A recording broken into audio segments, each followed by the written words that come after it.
Di antara khazanah sing kula waos. Dan itu jauh sebelum kula pireng cerita Mbah Minan. Kula nggih sering diceritani bapak kawula. Bapak riyen badhe khatam saking buyut Zubaidi, khatam teng mriki ngaos Mbah Dola. Niku banyak ulama sing gadah tradisi kados Mbah Minan. Teng kitab Ummul Barohin ini diterangaken Nabi Musa sausé kepanggih pangeran. Niku nak ketemu suarane tiyang kupinge ditutupi. Wong bar krungu suarane pangeran terus krungu suarane manusa. Niku pusing. Terus Mbah Minan niku biasa terus Quran terus bocah bakas panen niku kan pusing. Buat critakno corona niku ya pusing. Biasa asik mbek pangeran terus itu mesti istildatnya billah, nyamannya dengan Allah. Di Indonesia itu kata sing masyhur nggih Mbah Dimyati Pandeglang. Wonten alhamdulillah wonten Mbah Minan. Kula gadah pernah mbah angsal pernah mbah kula namine Mbah Nur Samsu. Kanca beliau di Mekah. Iku termasuk ngriwayataken dawuh Mbah Minan. Saku iku kang wis ra urusan ambek wong wis pokoke aku ngaji disalahno wong akeh lah sementing aku ngaji Quran. Terus kula alhamdulillah termasuk orang yang pernah diberi kesempatan sowan beliau di kamar beliau dan saya tasyarruf sekali merasa mulia. Karena khazanah itu memang ada. Terus kalau cerita sekedap para tamu di Mbah Minan kalau dengan logika saiki wong lagi muhadasah mbek pangeran munajat. Munajat waos Quran, khatam. Kemudian jenengan ganggu nganggo kalam-kalam adami. Niku nggih cara hukum tirakat nggih batal kados salat niku nek omongan adami niku batal. Dados kathah orang-orang yang punya pilihan seperti itu, wahsyah, merasa ndak nyaman dengan makhluk. Ketika kula bahasakan mendengar suara Tuhan, itu tentu ini menjadi masalah dalam kitab tauhid karena laisa fi harfin wala sautin. Tapi ini pun jadi istilah dados istilah umum hatta yasma'a kalam Allah. Kula cerita tentang Imam Syu'bah. Imam Syu'bah niku lam yusfroh lahu firasun khamsina sana. Beliau itu enggak pernah lemean 50 tahun. Dan beliau khataman itu 24.000 kali. Bisa sampean bayang. Dan itu seringnya diwuduin wahid kata Sayyidina Utsman niku khatam Quran engger badhe Isya niku witire namung sak rakaat. Sayyidina Utsman itu satu-satunya sahabat kalau witir namung sak rakaat. Tapi sak rakaate Sayyidina Utsman itu khatam Quran. Nah kita alhamdulillah saged niru sak rakaate. Nggih hebat. Kalau nate ngaos kitab Fathul Bari Saraipun Bukhari, ada kelompok tertentu yang mengkritik kita karena sering khatam deres esok, khatam sore, atau deres esok, khatam duhur. Bahkan sem profesional semaan kadang dirong cakepan, duhur khatam, sepindah terus, nggak macam-macam lah wong kata. Begitu sepuro pangeran. Sing jelas nak hasilnya lumayan di sepuro bojo lah. Kalau ada konco hafid itu pegawaiannya sama, anu nak cerita niku sampai apal deh, nak wong belah sakmene, nak wong desa sakmene. Aku nak diundang wong desa susah ra karuan. Tak kok lho kena apa? Beda Mas nak ngundang kula Mas. Tak pikir beda niku napane ngono. Ternyata nggih niku nes.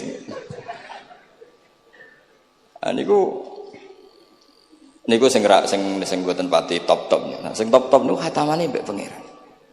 Lah lucune niku sami. Sing payu ning desa ning belah yo nyun sewu yo duwe hasil. Tapi jenenge rezeki perhitungan niku jumlahe nggih terbatas. Tapi nek sing khataman teng kamar ngoten niku mboten terbatas, wong niku langsung hubungane mbek pangeran. Dadi sampean sering semaan mbek Mbah Minan, semaan mbek pangeran, mesti keramat Mbah Minan semaan mbek pangeran. Mergo sampean kontrake kontrak basari, kontrak ini jek manusa. Sik ro bedane wong belah pejabat ambek wong desa niku. Kanca kula sakniki mboten purun semaan, gara-gara krungu debate. Niki kisah nyata.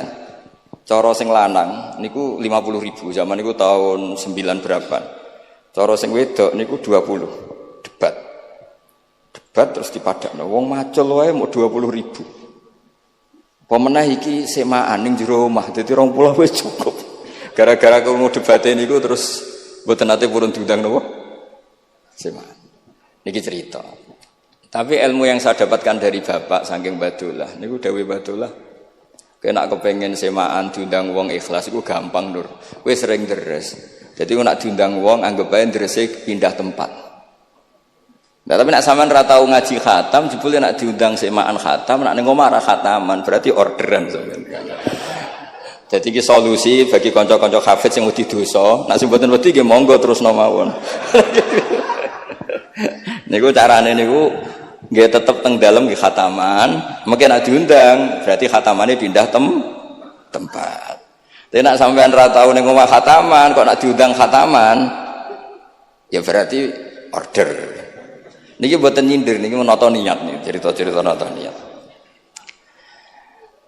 Terus Imam Fathul Bari niku cerita, ketika Rasulullah sallallahu alaihi wasallam dawuh iqra'hu fi syahrin, ada sahabat yang pamit mau khataman tiap bulan enggak boleh, 2 minggu enggak boleh, seminggu enggak boleh. Walhasil itu dipakai alasan. Terus Nabi ngendikan iqra'hu fi syahrin sampai iqra'hu fi sab'in, sampai ada riwayat iqra'hu fi salasin. Sudah 3 hari khatam sekali itu sudah kebanyakan.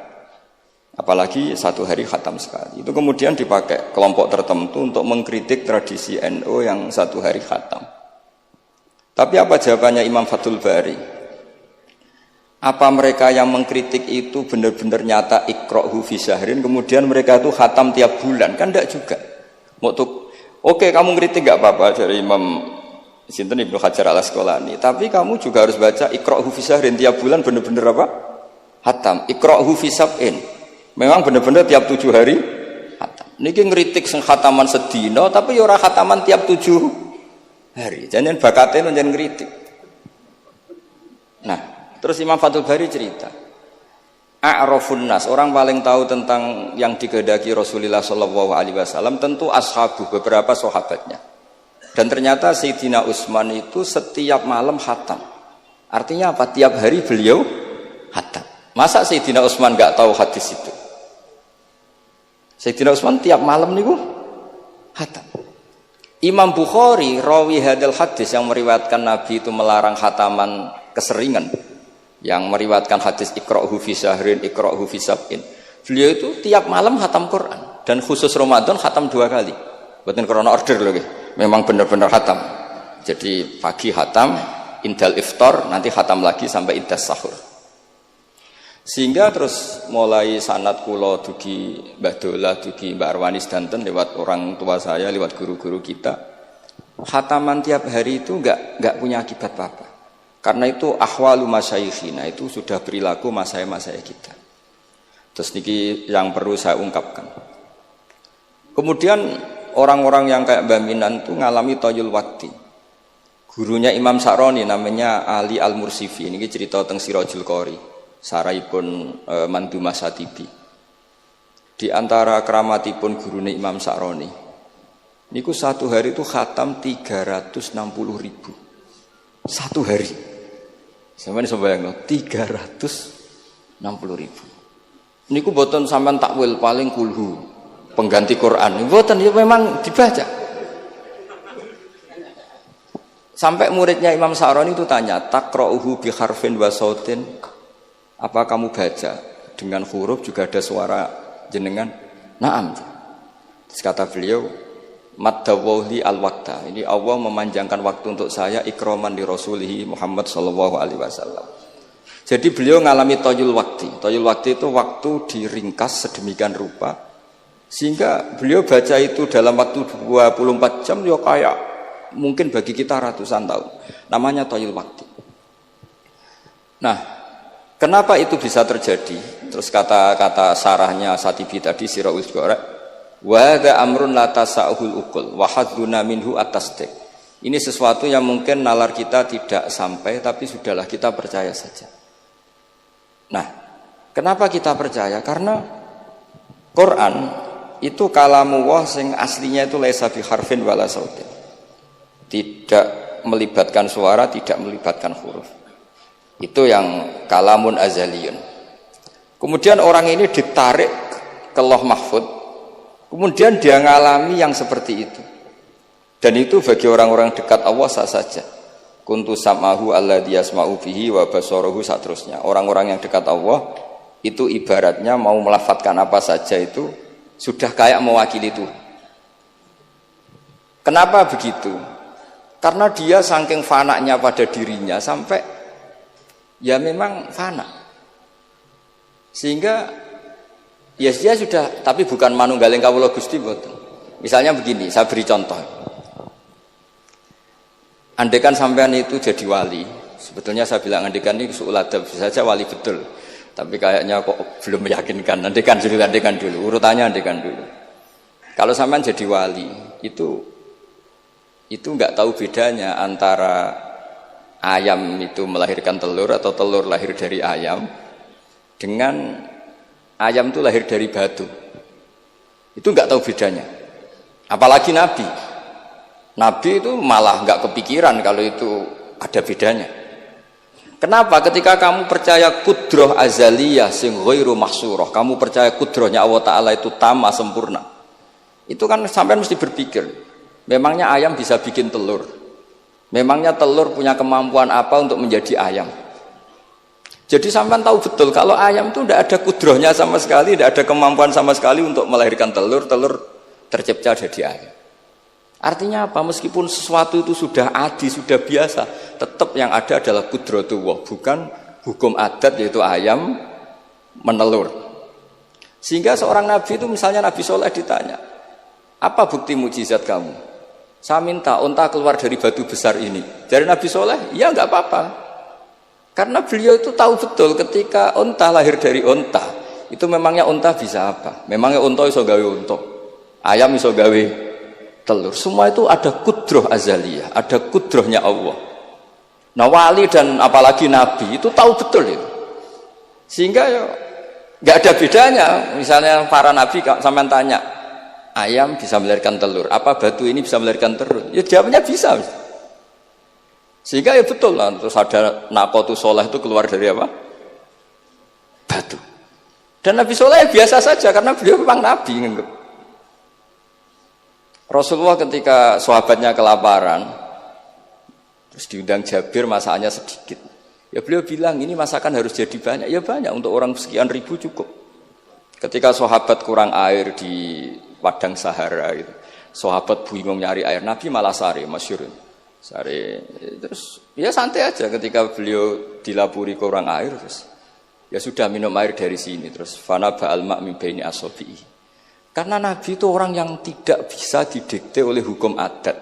Sehingga tidak terus ayam ini bisa melahirkan telur, berarti mungkin. Kalau batu enggak melahirkan telur, tidak mungkin. Terus kamu bilang ini mungkin, ini tidak mungkin. Itu kita kalau di matolek kan diajari. Padahal mungkin tidak mungkin berdasar hukum adat, bukan berdasar kudrohnya Allah Subhanahu wa Ta'ala.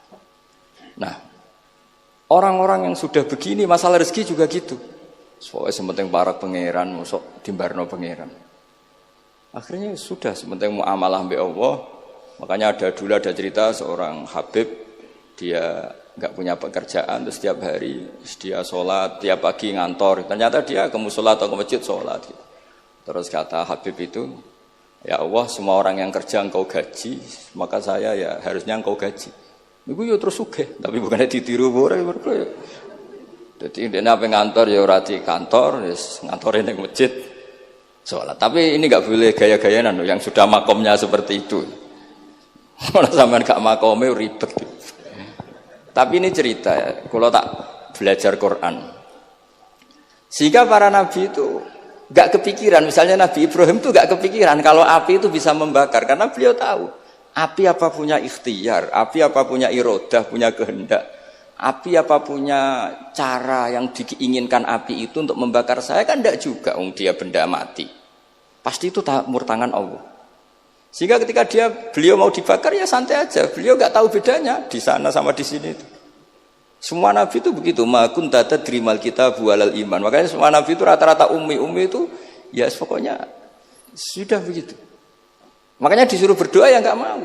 Kata malaikat Jibril, saya Jibril untuk nolong kamu. Tidak, saya tidak butuh kamu. Maksudnya kamu ngomong, nanti tak sampaikan ke Allah. Allah itu sudah tahu tanpa kamu. Hasbi min su'ali ilmuhu bihali. Itu Nabi. Nah, Rasulullah Muhammad SAW juga sama. Ketika mau perang Badar, itu kan musuhnya itu 1000 lah kira-kira gitu. Sahabat itu 300. Terkenalnya 313 sama dengan ashabi apa itu? Talut itu. Apa itu? Waqatala apa Daud itu, ashabi Daud itu. Itu Nabi ya santai aja. Padahal itu pedang satu dipakai orang 10. Sampai bisa bayangkan perang pedangnya gentenan. Tidak bisa kan? Tapi Nabi karena diutus Allah ya jalan saja. Ya santai. Karena bagi Nabi itu nanti ada kudratullah. Betul. Ternyata perang musuhnya 1000, musuh 300, yang satu perlengkapan lengkap, yang satu gentenan pedang. Perang yus. Dibacok sik nyilep pedangnya kalau musuh kan yo gak iso bayangno. Singkat cerita terus masyhur itu Nabi terus berdoa. Ya Allahumma Allahumma intuhlik hadil isobat alam tu'bad ba'dal yaum. Walhasil terus ada pertolongan dari Allah. Artinya Nabi nganggep ini gak penting 300 apa 100. Orang menang tuh ya karena biqudratillah. Begitu juga di perang Khandaq sehingga Nabi itu pernah minta kakinya kambing. Kaki yang depan namanya dirok. Dirok itu 2 kan, namanya kaki depan itu dirok. Coba ambilkan dirok itu, ini ada tamu, diambilkan. Terus diambilkan lagi, ambilkan lagi 1, diambilkan. Terus ambilkan lagi, bukankah kambing diroknya hanya 2 ya Rasulullah? Andai kan kamu langsung ngambil, pasti tetap jumlah itu ada. Karena ketika Nabi ngendikan ini jadi konstitusi. Jadi kemana malaikat kudu melok ribet Nabi ngendikan. Ya masyhur kan Nabi khutbah, padahal pas musim kemarau nggak mungkin hujan cara hukum adat. Ya Rasulullah khutbah itu suwi-suwi niki wong bingung perkara ana udan. Pun pokoke niki bingung halakatil amwal mergo gak ana udan. Niku Nabi langsung ngendikan udan. Bareng udan minggu berikutnya wong kebanjiran sakniki mboten rusak krana kemarau tapi krana banjir. Niku Nabi menghentikan Allahumma hawalena wala ini langsung mari. Artinya Nabi itu enggak bisa didikte terus. Ini secara ilmu falak ini enggak musim hujan. Nah, kiai saya kan perhitungan gelem istisqa sak usih didelok wis musim dadi istisqa. Kula ndek kanca kiai ahli falak niku kon istisqa ora gelem. Tak takoki kena apa? Tak hitung jek suwe kesudan iki. Engko ora ketara ra mandine dadi dekne ngenteni. Wis, yo ono kiai rondo politik ngoten yo. Tangan-tangan yo bener timbang terkenal ngobos kan nurono reputasi dadi. Iku yo. Tapi kalau Nabi itu ndak. Nabi itu ma kunta tadrimal kitab walal iman. Karena kalau kita sudah makom itu enggak bisa didikte oleh al-ahkam al-adiyah. Nak pitik mulai rondo, endok dari pitik. Makanya ketika ada kitab Al-Husunul Hamidiyah, hukum adat ini telah membodohkan kita lama sekali sehingga Anda tidak bisa percaya kudroh tamah. Dan ini kaitannya hormat baminan ini nanti tentang Quran. Nanti jenengan melihat mukjizat terus gampang selesai. Terus kata Imam Al-Husunul Hamidiyah ngendikan, umpama klungsu niku biji asem nih. Andai kan tidak pernah terjadi klungsu itu jadi asem yang besar. Kemudian buah, kemudian macam-macam lah. Ditabrak truk nganti yo masalah tenan. Terus itu enggak pernah terjadi. Terus akhbaro kamu birun, terus kamu diberi cerita orang, ini klungsu ini bisa jadi pohon besar sekali suatu saat. Kamu pasti tidak percaya. Wah ini mohal, masa barang kecil jadi besar. Berhubung sering terjadi, terus Anda bilang mungkin. Tapi pertanyaannya loh, ketika mungkin itu kamu kan nggak ikut bikin. Loh namanya mungkin tidak mungkin kan kamu harus punya otoritas ikut bikin. Kamu kan tidak ikut bikin, kok bilang ini mungkin, yang ini tidak mungkin. Ketika itu sering jadi pohon besar, Anda pun tidak berkontribusi kan? Kontribusinya siapa coba? Allah Subhanahu wa Ta'ala. Nah di sini terus para wali itu sudah mengabaikan itu semua. Jadi ya Nabi kalau mau mi'raj ya sudah terbang saja. Kayak Syekh Abdul Qadir Jilani kalau mau tawaf ya tawaf saja. Padahal beliau di Baghdad. Imam Nawawi itu di Damaskus. Tiap malam tuh tawaf. Padahal penerbangan 3 jam. Karena beliau gak roh bedanya. Iki adoh iku parku. Mbak Mutamakin kepengen teng Mekah ya teng Mekah mawon. Ora usah antri haji, paspore diurus. Kondo Mas Nadib kon kondo menak nu mboten usah ngoten. Mboten usah ngoten. Niki cerita wali mboten. Artinya nah, orang-orang ahli Quran itu sudah ke makom itu. Sehingga ya coba warai, nak tengok-tengok ning omah terus rezekine piye, ya coba warai ngono kok dadi goblok malah niki pun makomnya seperti itu. Dan kita harus berlatih. Kalau kita tidak berlatih maka ilmu ini akan hilang. Yaitu tadi, terus kita didikte hukum adat, seakan-akan hukum adat ini memenjarakan kita, memasung kita, kemudian kita sampai nanti ada mukjizat, Naqatus Sholeh keluar dari As-Sakhrah, dari batu besar kita janggal, Nabi Ibrahim dibakar oleh api, kita apa? Janggal. Sebetulnya itu kalau pakai, makanya di Matolek, di semua pondok diajarkan, ada mohal akli, ada mohal apa? Adi. Kalau mohal adi itu ya sebetulnya tidak mohal, cuma secara adat itu jarang apa? Terjadi. Tapi kita harus mulai berpikir, dilatih. Ketika telur jadi ayam, memangnya dia punya ikhtiar kan enggak? Tetap di situ ada kudratu. Wah, lah kalau sama-sama kudratu, wah bedanya apa? Telur keluar dari ayam sama telur keluar dari batu. Kan sama-sama yang menentukan adalah kud. Nah di sini ini latihan tauhid. Terus yang terakhir untuk sering baca Quran secara fasih, secara benar, secara apa? Ini saya cerita min haisul makna ya. Itu sesuatu itu dikembalikan pada yang punya. Saya beri contoh ya. Kalau sampean saya tanya, mic ini kan dari besi, sama ini masker dari kertas, dari kain. Ini kuat mana? Pasti sampean menjawab kuat mic, karena ini materinya dari apa? Besi. Tapi Anda salah.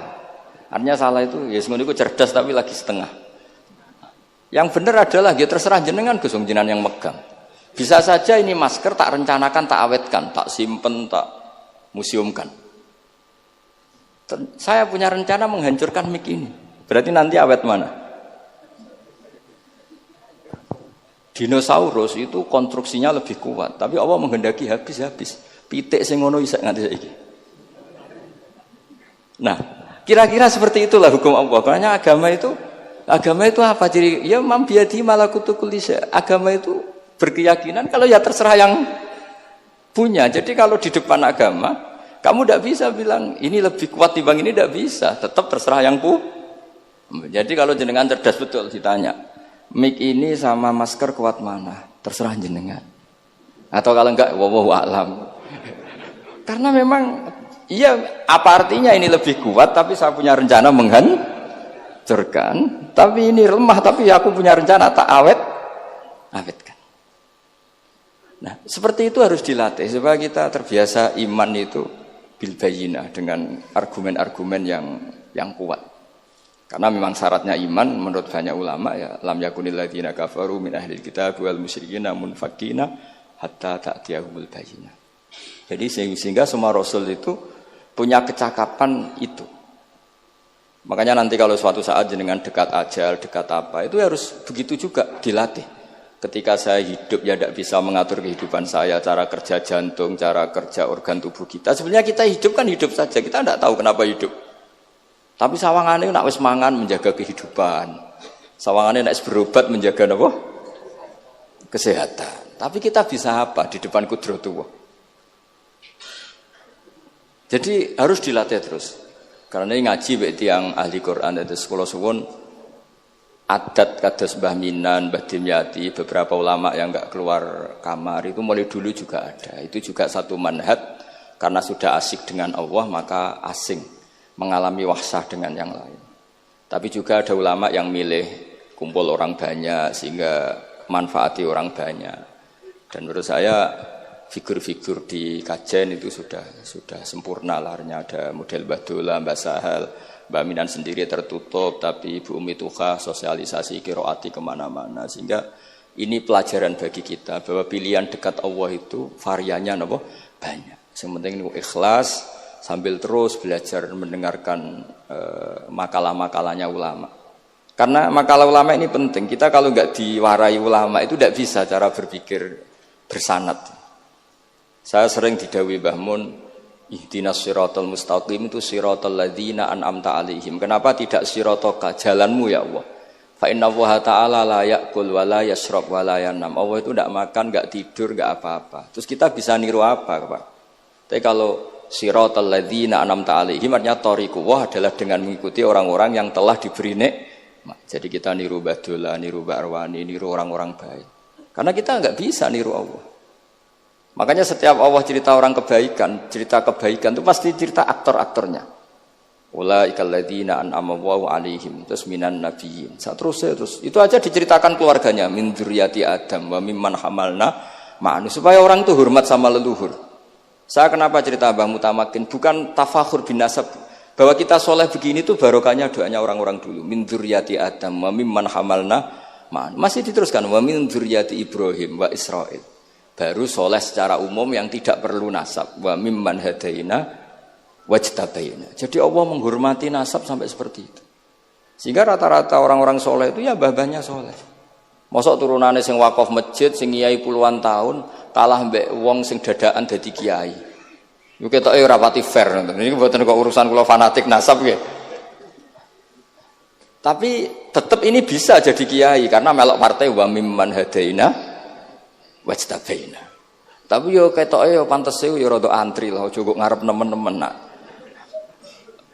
Ya masuk terus misalnya ora tau wakaf masjid, ora tau wakaf tanah, ngerti-ngerti kepengin mimpin. Sing masjid iku nyunatno maulid, nyunatno tiba, ndekne mimpine ku ngaramno maulid kalau tiba. Ya nak ngaramno iku nggih masjid dhewe, aja ning masjid iki kan. Terus Allah itu saking reganine tiang-tiang soleh dulu itu sampai ketika cerita orang baik itu pasti cerita mbah-mbahnya. Wa kana abuhuma sholihah. Ketika ada orang diperhatikan Nabi Khidir itu pertimbangannya wa kana abuhuma sholihah. Itu dalam kitabnya Said Muhammad, abuhuma itu abuhu as-sabi'. Jadi bapak yang ketujuh dari Hulam ini, bukan bapaknya pas. Kayak Mbah Mutamakin sekarang sudah turunan keberapa, tapi barokahnya sampai sekarang. Jadi selalu ada cerita itu. Makanya disebut ta'allamu ansabakum matasiluna bihi arhamakum. Kamu harus kenal nasab-nasab kamu supaya kamu bisa menyambung rahim-rahim kamu. Kemudian nasab yang gen ini khusus umatnya Rasulullah SAW, alhamdulillah ditambah nasab sebab.